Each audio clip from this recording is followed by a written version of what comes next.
नमस्कार जी, मैं बीएन फिर एक बार। दर्शक, पिछले दिनों ईरान के सर्वोच्च नेता सैयद अली खमेनी ने भारत में मुसलमानों की हालत पर अपनी राय जाहिर किया था। उन्होंने उन देशों का जिक्र किया था जहां मुसलमानों पर जुल्म हो रहा है और इसी क्रम में उन्होंने भारत का भी नाम लिया था। भारत ने इसका बुरा माना और प्रतिक्रिया देते हुए कहा कि ईरानी नेता की ये टिप्पणी न सिर्फ अस्वीकार्य है बल्कि निंदनीय भी है। भारत और ईरान की वापसी संबंध काफ़ी पुरानी और दिलचस्प रहा है। दोनों को रिश्ते को अक्सर दो सभ्यताओं का रिश्ता कहा जाता है। आइए जानने की कोशिश करें। जी हाँ, सन 1971 की भारत पाकिस्तान युद्ध के दौरान ईरान के शाह को पाकिस्तान के टूटने की चिंता सताती रही थी। इसके पीछे दो कारण थे। एक तो पाकिस्तान के प्रांत बलूचिस्तान की सीमा ईरान से मिलती है और दूसरे उन्हें डर था कि उस समय की घटनाक्रम को देखते हुए सोवियत संघ को इलाका में इंटरफियरेंस यानी हस्तक्षेप करने का मौका ना मिल जाए।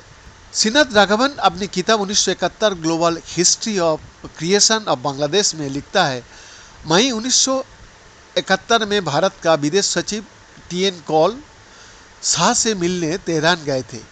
भारत को खुफिया जानकारी मिली थी कि ईरान ने पाकिस्तान को हथियार भेज रहा है। कौल ने शाह से अनुरोध किया था कि वो पाकिस्तान को हथियार ना दे और याह्या खान को समझाए कि वो मामले को इतना ना बढ़ाए कि वो एक बड़ा संकट बन जाए। लेकिन इस मुलाकात से पहले ही ईरान के शाह ने याह्या खान से अपनी नीति बदलने के लिए दबाव डालना शुरू किया था। मोहम्मद यूनुस अपनी किताब Bhutto the breakup of Pakistan में लिखता है, शाह ने बाद में मुझे बताया कि भुट्टो को मैंने बताया था कि मैंने याह्या से राजनीतिक कार्रवाई करने का अनुरोध किया था।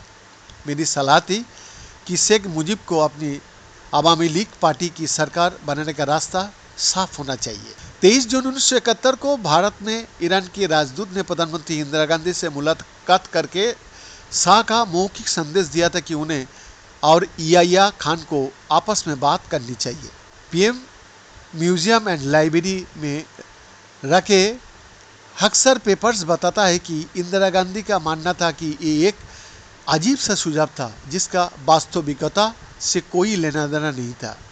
उन्होंने तुरंत अपना एक मंत्री भेजकर राजा शाह पहलेवी से कहलवाया था कि इस मसले का समाधान पश्चिमी और पूर्वी पाकिस्तान के नेताओं के बीच बातचीत से ही हो सकता है।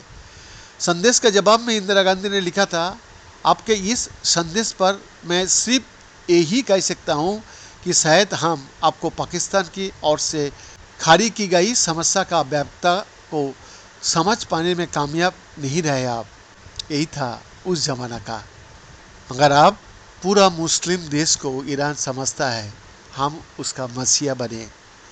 मगर सिविलाइजेशन जैसे जैसा हाईटेक समाज बनते जा रहा है वहाँ पे हर आदमी का जीने का अधिकार समान होना चाहिए पूरा विश्व में।